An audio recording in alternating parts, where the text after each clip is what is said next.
Boa noite. Olá, meu nome é Daniel Engler, eu sou estudante de Física pela Universidade Federal de Minas Gerais. Hoje, para o nosso curso de Fundamento de Eletromagnetismo, o nosso tópico 19, Indução de Faraday, nós abordaremos os seguintes temas: a Lei de Faraday e a Lei de Lenz, a relação entre a Lei de Faraday, a força eletromotriz e o campo elétrico induzido, e a natureza do campo elétrico induzido, que nós abordaremos um pouco mais a fundo no nosso final dessa gravação, dentro dos nossos limites, né? Dentro do limite de tempo que foi nos dado. Antes de nós falarmos da Lei de Faraday, é importante nós lembrarmos que a física já sabia que os fenômenos elétricos e magnéticos estavam conectados a partir do físico dinamarquês Ørsted. Ele descobriu por meio de um experimento que uma corrente elétrica num fio poderia induzir um campo magnético. Mas foi só em 1831, com o físico inglês Michael Faraday, que foi descoberto que o oposto também poderia acontecer. Fenômenos magnéticos poderiam ser responsáveis por fenômenos elétricos. Ele descobriu a partir do experimento com espiras e um ímã que uma indução, que a partir de um ímã você conseguiria induzir uma corrente elétrica numa espira. Para expressarmos de forma matemática a sua lei, nós podemos dizer que a força eletromotriz induzida numa espira é igual a menos a derivada do tempo do fluxo magnético, onde esse fluxo magnético ele pode variar se nós variarmos o campo magnético externo que age sobre a espira, ou mesmo se nós variarmos a área dessa espira. Ok? Para explicar melhor esse experimento que Faraday fez, eu fiz aqui um desenho. Então vamos imaginar um ímã que nós aproximamos de uma espira que tem uma área constante. Okay? Ao aproximarmos esse ímã da espira, nós aproximarmos um ímã dessa espira que está conectada a um amperímetro, nós vamos perceber que nosso amperímetro vai acusar uma corrente elétrica que surge nessa espira. Então, ao aproximarmos, nós vamos perceber. Se fizermos o mesmo procedimento com o ímã, dessa vez, ao invés de aproximarmos, nós afastarmos o ímã dessa espira, vamos perceber que o amperímetro vai, da mesma forma, acusar também corrente elétrica, só que dessa vez no sentido contrário. Como descobrir esse sentido? Como saber qual sentido a corrente elétrica vai adotar essa corrente elétrica induzida? O que explica essa corrente elétrica induzida? O que faz com que ela exista? Bem, isso eu vou explicar daqui a pouco, quando nós abordarmos a lei de Lenz. Mas, com isso, nós já conseguimos perceber que fenômenos magnéticos são responsáveis por fenômenos elétricos. Tanto é que um campo magnético induzido que surge nessa espira é responsável pela indução de uma corrente elétrica. Antes, eu só quero mostrar aqui esse simulador do FET. Muito interessante, ele mostra as linhas de campo que saem do polo norte do ímã e vão até o polo magnético sul. E nós podemos perceber que quanto mais linhas de campo nós temos dentro da espira, maior o fluxo magnético. Okay? Então vamos aumentar esse fluxo magnético. Estamos variando, estamos aumentando o fluxo, nós vemos que surge uma corrente elétrica que faz com que essa lâmpada acenda.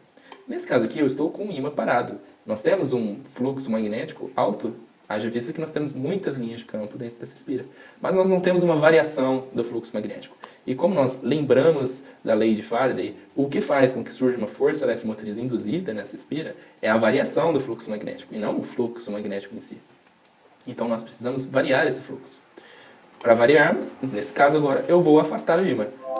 Também vai surgir uma corrente elétrica induzida na espira, que faz com que a lâmpada acenda. Então aproximamos, afastamos. Aproximamos, afastamos. E podemos ver que pelo voltímetro que a corrente está assumindo direções, sentidos opostos. Okay? Agora vamos falar sobre como nós conseguimos saber qual o sentido que essa corrente vai adotar na nossa espira a partir da lei de Lenz. Bem, Lenz foi um outro físico contemporâneo a Faraday que disse a seguinte preposição na sua lei qualitativa: o sentido de qualquer efeito de indução magnético é tal que ele se opõe à causa que produz esse efeito. Okay? Vamos imaginar, então, uma espira parada que tem o seu raio constante, a sua área que não varia. Vamos submeter sobre essa espira um campo magnético variável. Logo, nós estamos variando o fluxo magnético nessa espira. Se nós estamos variando, e nesse caso nós vamos aumentar o fluxo magnético, vai surgir nessa espira um campo magnético induzido, tal que ele tem o intuito de se opor a esse campo magnético externo, como diz a lei de Lenz. Esse campo magnético induzido vai querer enfraquecer o campo magnético externo, uma vez que o fluxo magnético dentro dessa espira está aumentando, então ele vai querer enfraquecer esse fluxo magnético.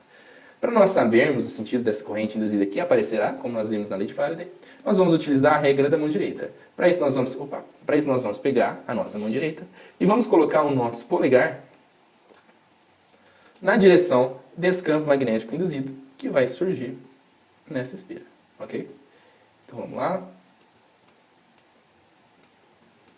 Ok. Então vamos colocar o nosso polegar aqui na direção desse campo elétrico, desse campo magnético induzido que vai surgir, e o sentido dos nossos dedos, onde eles estão apontando, é o sentido da nossa corrente elétrica induzida que vai aparecer na espira. Logo nesse caso aqui, podemos perceber que vai aparecer uma corrente elétrica induzida que tem o sentido anti-horário.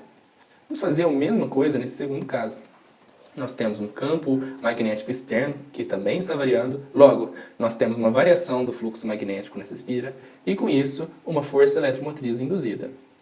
Como nós estamos diminuindo o fluxo magnético nessa espira, uma vez que, por exemplo, estamos afastando um ímã da espira, fazendo com que as suas linhas de campo diminuam dentro da espira, vai surgir nessa espira um campo magnético induzido que quer fortalecer o fluxo magnético. Como diz a lei de Lenz, que se opõe ao efeito da causa. Esse campo magnético induzido, então, vai querer se opor ao fluxo magnético que está diminuindo dentro dessa espira.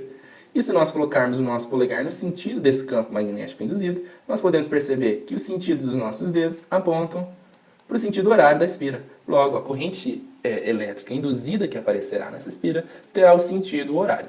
Ok? Agora eu acho que é importante também nós falarmos do campo elétrico induzido e a sua natureza.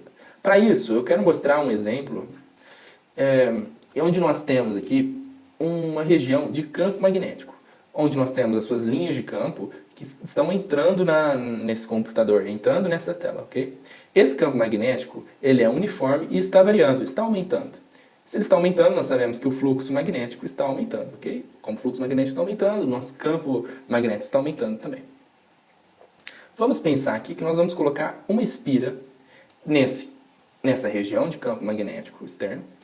E essa espira, novamente, ela não está variando a sua área, ela está com raio constante. Mas, como nós vimos, para nós variarmos o fluxo magnético, nós precisamos variar ou a área ou o campo magnético externo que está atuando sobre essa espira. Logo, nós temos uma força eletromotriz induzida nessa espira. Essa força eletromotriz vai fazer com que surja um campo magnético induzido nessa espira, que vai atuar de forma contrária ao campo magnético externo. Logo, nós teremos um campo magnético induzido que aponta para fora aqui da nossa tela. Se utilizarmos a regra da mão direita, nós vamos perceber que nós temos uma corrente elétrica induzida no sentido anti-horário. Imaginemos que nessa espira tem uma carga de prova. E como essa carga de prova estará se movimentando, podemos saber que sobre ela estará atuando um campo elétrico.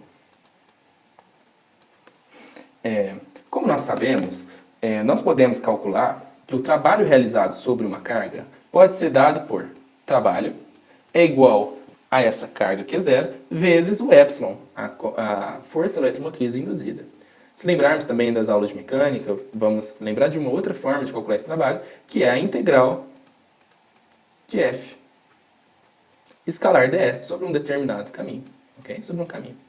Se nós igualarmos essas duas equações, nós conseguimos fazer uma relação entre o campo elétrico induzido e a força eletromotriz induzida. Então vamos falar aqui que a nossa integral de F escalar ds é igual a Q0 escalar integral do campo elétrico, pelo integral do campo elétrico escalar ds. E se nós compararmos essa equação de cima, onde nós temos Q0 vezes epsilon, e aqui nós temos Q0 vezes integral do campo elétrico escalar ds, nós podemos saber que essa nossa parte, esse nosso termo da equação,